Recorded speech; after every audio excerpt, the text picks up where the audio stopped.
আজকে তুমি নাস্তে কি বানাবা? কি বানাইছো? আজকে তো বাবা তোমাদের জন্য সবজি আর ডাল রান্না করেছি। Mummy, thank you. হ্যালো, সবাই কেমন আছেন? আশা করি সবাই ভালো আছেন। মাম্মি ডাল ভাজি রান্না করবে। আপনারা দেখুন মাম্মি কিভাবে ডাল ভাজি রান্না করে। আর আমাদের চ্যানেলটা সাবস্ক্রাইব করে দিবেন।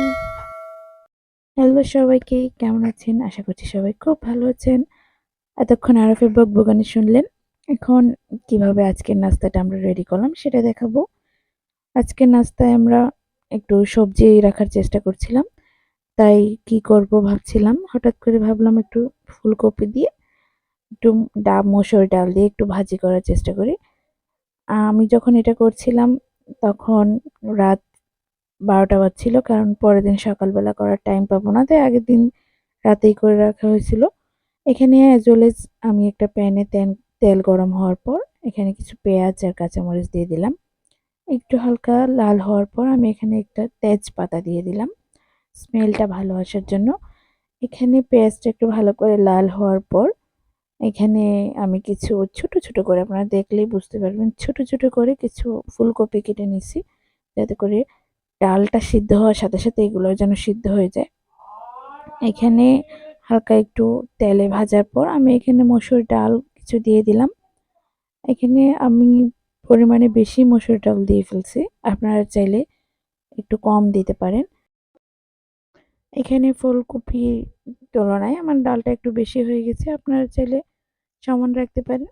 এখানে আমি একটু হলুদ দিয়ে দিলাম, আর কিছুই না, হলুদ আর একটু ম্যাজিক মশলা দিব, বেশি কিছু না। এখানে খুব কম উপকরণ দিয়ে এই ভাজিটা তৈরি করলাম। আসলে ধনেপাতার দিন তো, শীতকালের দিন ধনেপাতা থাকলে তেমন কিছুই দেওয়া লাগে না, তাই ওরকমভাবে আলাদা করে আমিও কিছু দেই নাই। শীতকালের সবজিটাই আসলে মোস্ট ফেভারিট থাকে, সবজি দিয়ে অনেক কিছু তৈরি করা যায়। এখানে আমরা প্রতিদিনই একটু না একটু সবজি রাখার চেষ্টা করি, যেহেতু শীতকালে সবজি খাওয়া পড়ে বেশি একটা। তাছাড়া সবজি ভালোই লাগে, সবজি খারাপ না, শরীরের জন্য ভালো, সবকিছুর জন্য ভালো। এখানে আমি কথা বলতে বলতে দিয়ে দিলাম লবণ, দিয়ে দিলাম ম্যাজিক মশলা, দিয়ে দিলাম। তারপর হালকা একটু কষানোর পর এখানে পানি দিয়ে দিচ্ছিলাম। আরাফ এটা দেখছিল আর বলছিল পানিও দেওয়া লাগে। আসলে ও সারাক্ষণ আমার সাথেই ছিল যতক্ষণ আমি এটা রান্না করছিলাম।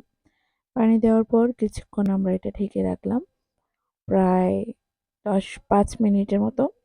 তারপর একটু সিদ্ধ হয়ে গেছে। এখানে আমি চুলার আঁচটা আরেকটু কমাই দিয়েছিলাম।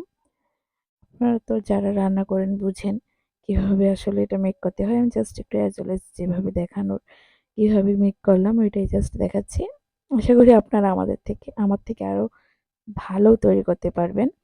এখানে অনেকক্ষণ এটা চাপাই দিলাম, চুলাটা একটু ডিম করে রাখলাম, না হলে ডালটা একবারে ভর্তা হয়ে যাবে এরকম। যাই হোক, অনেকক্ষণ চুলায় দমে দেওয়ার পর প্রায় হয়ে গেছে আমাদের সকালের যে নাস্তাটা।